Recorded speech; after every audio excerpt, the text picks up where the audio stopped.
నువ్వోడిపోతే నా కాలి కింద చెప్పులా, నా ఇంటికి కాపలా కుక్కలా ఉండాలి. ఒకవేళ నీ అదృష్టం బావుండి నేను పెట్టే పోటీలో నువ్వు గెలిచి ప్రాణాలతో బయటపడితే జీవితాంతం నీ భార్యగా నీతో ఉంటాను. నేను గెలిస్తే నిన్ను నా భార్యగా కాదు, నా బానిసలా మార్చుకుంటాను. నీ తలపొగరు దించుతాను.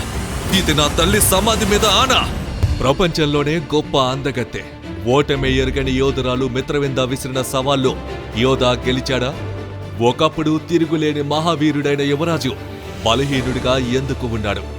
అందరూ హేళన చేసిన పిరికి యువరాజుని చూసి ప్రపంచంలోనే గొప్ప యోధులు ఎందుకు మోకరిల్లారు? నిజమైన గొప్ప యోధుడి అద్భుతమైన కథను వినండి. అది సంవేజ గ్రహం, భూలోకానికి భిన్నంగా ఉండే మరో గ్రహం. కైలాసవల్లభ రాజ్యంలో సుమేధ నగర మైదానం చుట్టూ జనాలు గుమ్మిగూడారు. మైదానం మధ్యలో 100 అడుగుల ఎత్తులో ఒక శక్తి స్తంభం ఉంది. ఆ స్తంభం మీద ఎవరైనా చేయి పెడితే వారి శక్తిని సూచిస్తూ 1 నుండి 9 లోపు ఒక సంఖ్య వెలుగుతోంది. నవనక్షత్రాల స్థాయిని దాటి ఏకలవ్య స్థాయిని కూడా చేరుకుంటారు. కైలాసవల్లభ రాజ్య యువరాజు యోధ 16 ఏళ్ల వయసుకే నవనక్షత్రాల స్థాయికి చేరుకున్నాడు. చిన్న వయసులోనే ఆ స్థాయికి చేరుకున్నందుకు యోధాకు యువరాణి మిత్రవిందాతో నిశ్చితార్థం జరిగింది. అది జరిగిన 3 సంవత్సరాల తర్వాత కైలాసవల్లభ రాజ్య నిండు సభలో మిత్రవింద, ఎందుకు పనికిరాని నీ కుమారుడితో నిర్ణయించిన నిశ్చితార్థాన్ని రద్దు చేయండి. సంవేద్య గ్రహంలోనే శక్తివంతమైన శివంగి దళానికి నేను నాయకురాల్ని. నా దగ్గరున్న బానిసతో కూడా పోరాడలేని వాడిని నా భర్తగా ఊహించలేను. మిత్రవింద, పెద్దలచే నిర్ణయించిన నిశ్చితార్థాన్ని అర్ధంతరంగా రద్దు చేస్తే రాజ్య ప్రజల ముందు మా రాజవంశం పరువు పోతుంది. తల్లి చనిపోయిన బాధలో శక్తులు పోగొట్టుకున్నాడు. గత 3 ఏళ్లుగా ప్రతి శక్తి పరీక్షలో ఓడిపోతూనే ఉన్నాడు. యోధా శక్తిలో కొంచెం కూడా మార్పు లేదు. మిత్రవింద, ఈ సంవత్సరం శక్తి పరీక్షలో గెలిచి ఖచ్చితంగా వీరుడుగా తిరిగొస్తాడు. ఒక్క అవకాశం ఇవ్వమ్మా అంటూ అందరి ముందు కైలాసవల్లభరాజు రణసింహ చేతులు జోడించి మోకాళ్లపై నిలబడి వేడుకున్నాడు. అది చూసిన యోధ తన వల్లే ఇదంతా జరిగిందని బాధపడుతూ కోపంతో రగిలిపోతున్నాడు. ఇంతలో మిత్రవింద కళ్ళతో ఒక అంగరక్షకుడికి సైగ చేసింది. ఆ అంగరక్షకుడు వెంటనే పెట్టెను తెరవగానే ఆకుపచ్చని ద్రావకంతో నిండిన కొన్ని సీసాలు కనిపించాయి. మిత్రవింద, ఆ ద్రావకం గురించి తెలియదనుకుంటున్నావా? యోధాని చంపేయాలనుకుంటున్నావా? మహారాజా, నేను యోధాకు ఒక అవకాశం ఇద్దామనుకుంటున్నాను. అందుకే ఈ ప్రత్యేకమైన ద్రావకాలను తయారు చేయించాను. ఇవి తాగితే తన శక్తులు ఒక్కసారిగా పెరిగిపోతాయి. మిత్రవింద, ఈ ద్రవాలు తాగి శక్తిని పెంచుకోవాల్సిన అవసరం నాకు లేదు. శక్తి పరీక్షలో గెలిచి నా తల్లిదండ్రులను అవమానించిన నిన్ను పెళ్లి చేసుకొని నీ పొగరనిచివేస్తాను. నువ్వు ఏ నాటికి వీరుడివి కాలేవు.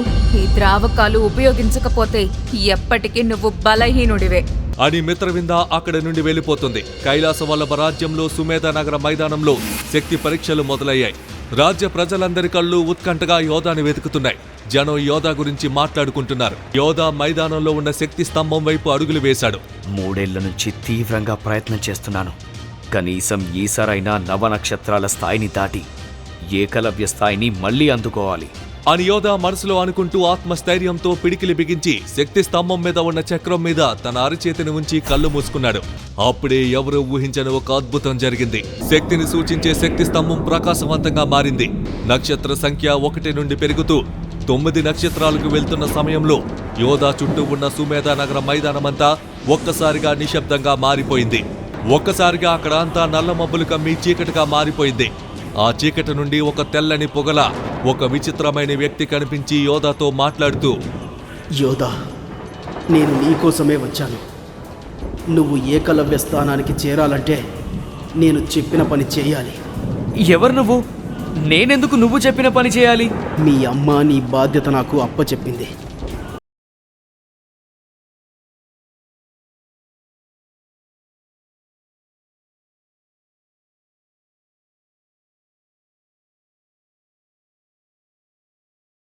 ఆ నక్షత్రాల సంఖ్య తగ్గిపోతూ వచ్చింది.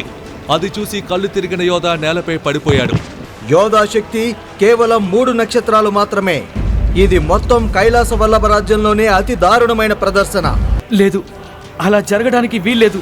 నా శక్తి నవనక్షత్రాలు తాకడం నా కళ్ళారా చూశాను. అప్పుడే గట్టిగా నవ్వుతూ అక్కడికి వచ్చిన మిత్రవింద, ఇప్పటికైనా అర్థమైందా నువ్వు ఏమీ సాధించలేవని? నా శక్తి నవనక్షత్రాలు తాకిందని నీకు కూడా తెలుసు కదా మిత్రవింద. సరే అయితే నీకింకా నమ్మకం ఉంటే వచ్చే పౌర్ణమి నాడు ఇక్కడే కలుద్దాం. నువ్వు నాతో తలబడి గెలిస్తే నేను ఆ క్షణమే తల వంచి నీతో తాళి కట్టించుకుంటాను. కానీ ఓడిపోయావనుకో, సంవేద్య గ్రహ చరిత్రలో ఎవ్వరూ ఎన్నడూ చూడని ఘోరమైన అవమానం నీకే దక్కుతుంది. మిత్రవింద విసిరిన సవాలు విన్న యోధ ఓటమితో కుంగిపోతూ కోపంగా, చనిపోయిన మా అమ్మపై ప్రమాణం చేస్తున్నాను. నేను నిన్ను ఓడించి నీ పొగరుని అహంకారాన్ని అణిచి ఆ క్షణమే నిన్ను పెళ్లి చేసుకున్నాక అప్పుడు నిన్ను వదిలేస్తాను. యోధా మాటలు కాదు, చేతల్లో చూపించు. వచ్చే పౌర్ణమి రోజు కలుద్దాం. యోధ చెప్పింది వింటూనే మిత్రవింద అక్కడి నుండి వెళ్ళిపోయింది. యోధ కూడా మైదానం నుండి తన తల్లి సమాధి ఉన్న శ్మశానానికి బయలుదేరాడు.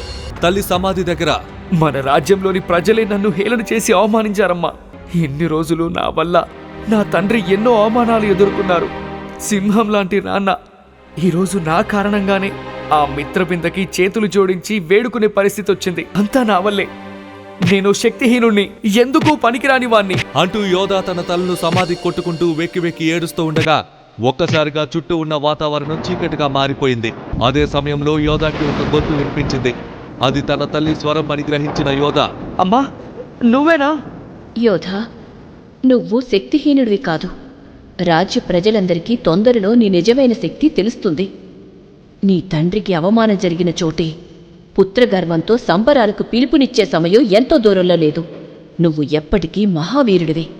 నీ శక్తి ఎవ్వరూ ఊహించలేని స్థాయికి చేరుతుంది. తిరుగులేని చక్రవర్తిగా ఎదుగుతావు. అమ్మా ఎక్కడున్నావు అమ్మా? ఒక్కసారి కనిపించు. అయినా త్రయస్థాయికి పడిపోయిన నా శక్తి ఏకలవ్య స్థాయికి ఎలా చేరుకుంటుంది అని యోధ అంటూ ఉండగానే యోధ వేలికి ఉన్న ఉంగరం నుండి తెల్లటి పొగ బయటకు వస్తుంది. చిన్నగా ఆ పొగ ఒక వృద్ధుడి రూపంలోకి మారిపోయింది. ఎవరు నువ్వు? నా ఉంగరంలోకి ఎలా వచ్చావు? నా పేరు విదుర. నీ ప్రశ్నలకి సమాధానం సమయం వచ్చినప్పుడు చెప్తాను. నేను నీ కోసం అమృతధార తయారు చేయగలను. అమృతధార ఎంతో బలహీనులను సైతం వీరులుగా మార్చగల అద్భుతమైన ద్రావకం. అమృతధార తయారు చేయడం కూడా అంత సులభం కాదు. పద్ధతిగా చేయలేకపోతే ప్రాణాలు కూడా పోతాయి. నిజమా? నువ్వు నిజంగా అమృతధార తయారు చేయగలవా? అవును, కానీ నేను చెప్పినవన్నీ నువ్వు చెయ్యాలి. నేనేం చేయాలి? అమృతధారకి కావలసిన ముడి పదార్థాలు తీసుకురావాలి. దానికి చాలా డబ్బు కావాలి యోధా. కానీ నా దగ్గర అన్ని బంగారు నాణాలు లేవే. ఎంతలో ఓటమి బాధలో ఉన్న యోధాతో మాట్లాడడానికి యోధా స్నేహితురాలు బిందు అతని తల్లి సమాధి దగ్గరకు వచ్చింది. ఎందుకు యోధా బాధపడతావు? నీతో ఎవరున్నా లేకపోయినా నీ వెంట నేను ఎప్పుడూ ఉంటాను. నాకు కొన్ని బంగారు నాణాలు కావాలి. సర్దగలవా బిందు? నీకా? నిజంగానా? తోడుగా ఉంటావని ఇప్పుడే మాటిచ్చావు, అందుకే అడుగుతున్నాను. ఓ 1000 బంగారు నాణాలు సరిపోతాయా? ఇంకా కావాలా? ఎంత మంచి అమ్మాయివి నువ్వు. కొంచెం దాహం తీర్చమని అడిగితే ఏకంగా వర్షం కురిపిస్తున్నావు. తొందరలోనే నీ అప్పు తీర్చేస్తాను. మరుసటి రోజు ఉదయం అమృతధార ముడిసరుకు కోసం యోధా సుమేధా నగర నడిబొడ్డులో ఉండే అంగడికి వెళ్ళాడు. ఆ తర్వాత అతనికి కావలసిన మూలికలు కొన్నాడు యోధా. ఇంతలో బిందు అక్కడ జరుగుతున్న హడావిడి చూసి, నాకేదో తేడాగా ఉంది యోధా. ఆగండి, వీధిలో సైనికుల పహారా ఎక్కువగా ఉందేంటి? ఏదైనా దాడి జరగబోతోందంటావా? సరిగ్గా అప్పుడే ఉంగరంలో దాగి ఉన్న విదురా కంఠం యోధాకి వినిపించింది. ఇక్కడేదో జరగబోతోందనేది నిజం, కానీ ఒకటి గుర్తుంచుకో యోధా. ఏది ఏమైనా కానీ మనం తయారు చేయబోయే ఔషధానికి కావలసిన మూలికలు ఎవరి చేతికి తగలకూడదు. జాగ్రత్త, తొందరగా తీసుకో. అక్కడ ఉన్న అన్ని వస్తువుల్లో ప్రత్యేకంగా మెరుస్తున్న ఒక నల్లరాయి కనిపించింది. దాన్ని చూడగానే యోధా ఆగిపోయాడు. ఆ నల్లరాయి ఎందుకు? ఎందుకో ఆ రాయిని కొనాలని నా మనసు గట్టిగా చెప్తుంది. ఒక్క మాట అడుగుతాను, చెప్పు. ఆ నల్లరాయి వల్ల ఉపయోగం ఏంటో తెలియకుండా అప్పు చేసి మరి ఎందుకు కొన్నావు? ఆమె మాటలను యోధా పట్టించుకోకుండా నల్లరాయి వైపు తదేకంగా చూశాడు. ఏకలవ్య స్థాయికి మళ్లీ చేరుకోవడానికి తగిన సాధన ఆ క్షణమే ఆరంభం అవుతున్న భావన అతనిలో కలిగింది. యోధా అరుణమహల్ చేరుకున్నాక తలుపులు మూసేసి మూలికల సంచిని బల్ల మీద పెట్టి ఉంగరం వైపు హుషారుగా చూస్తూ, నువ్వు చెప్పిన ముడి సరుకులు మొత్తం తెచ్చాను, ఇక శిక్షణ మొదలుపెట్టు అంటూ యోధా విదురని పిలిచాడు. ఆ వెంటనే అతని ఉంగరం నుండి విదురా బయటకు వచ్చాడు. ఒక పెద్ద పాత్ర నిండా వేడి నీళ్లు తీసుకునిరా. అవి బాగా మరగకూడదు, అలా అని గోరువెచ్చగా కూడా ఉండకూడదు. కొద్ది క్షణాల్లోనే యోధా ఒక పెద్ద పాత్ర నిండా వేడి నీళ్లు తెచ్చి విదురా ముందు పెట్టగానే అంగడి నుంచి తెచ్చిన కొన్ని మూలికల్ని వేడి నీటిలో వేశాడు. మూలికలు నెమ్మదిగా నీటిలో కరగడంతో నీళ్ల రంగు క్రమంగా మారడం మొదలైంది. విదురా మరోసారి కళ్ళు మూసుకొని ఏవో మంత్రాలు జపించి యోధా శరీరంలోని శక్తుల్ని పెంచాడు. మరుసటి రోజు ఉదయం యోధా నిద్రలేచేసరికి ఒళ్ళంతా చాలా తేలికగా ఉత్సాహంగా అనిపించింది. గట్టిగా ఒళ్ళు విరుచుకుంటూ పైకి లేచిన యోధాకు ఎదురుగా బీరువాలో ఒక గాజు సీసా, అందులో ఆకుపచ్చని ద్రావకం స్పష్టంగా కనిపించింది. అదే విదురా చేసిన అమృతధార. ఇప్పుడు చెప్పు, నేను యుద్ధానికి సిద్ధంగా ఉన్నానా? ఈ అమృతధారతో నా శక్తి ఏకలవ్య స్థానానికి చేరుతుందా? ఇక నుంచి నా భవిష్యత్తు కూడా నీతో ముడిపడి ఉంది యోధా. నీ గెలుపోటములతో నా జీవితం ఆధారపడి ఉంది. రేపటి నుంచి నీకు ఒక కొత్త జీవితం ఆరంభమవుతోంది. కానీ మిత్రవింద చేసిన సవాలుకి ఎక్కువ సమయం లేదు.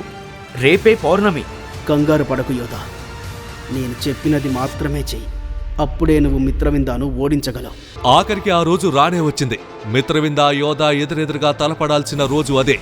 కాని ఆ రోజు యోధా నిద్రలేచేసరికి తన ఒళ్ళంతా చాలా బరువుగాను, తన ఒంటిలో శక్తి లేనట్టుగాను, అడుగు తీసి అడుగు వేయాలంటేనే చాలా కష్టంగాను అనిపించింది.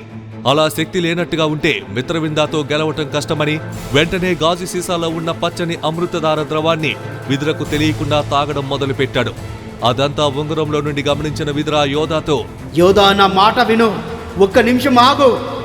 ఒక్కసారిగా తాగేస్తే అమృతధార వికటిస్తుంది. విదుర మాట వినని యోధా అమృతధార ద్రవాన్ని మొత్తం తాగేశాడు. యోధా శరీరంలో ఊహించని మార్పులు మొదలయ్యాయి. విదుర యోధాని చూస్తూ ఆశ్చర్యపోయాడు. ఇప్పుడు యోధా మిత్రవిందాను ఓడించగలడా? ఇంతకీ యోధా నవనక్షత్ర స్థాయి దాటగలడా? విదుర తయారు చేసిన అమృతధారతో యోధా తన శక్తిని తిరిగి పొందాడా? విదుర మాట వినకుండా అమృతధార తాగిన యోధాకి ఏమైంది? తర్వాత ఏం జరగబోతుంది తెలుసుకోవాలనుకుంటున్నారా? ఈ ప్రశ్నలకు సమాధానాలు తెలుసుకోవాలంటే నెక్స్ట్ ఎపిసోడ్ వినాల్సిందే. క్రింద ఇచ్చిన లింక్ ని క్లిక్ చేసి పాకెట్ ఎఫ్ఎం యాప్ ని ఇన్స్టాల్ చేసుకోండి. Stay tune to pocket FM.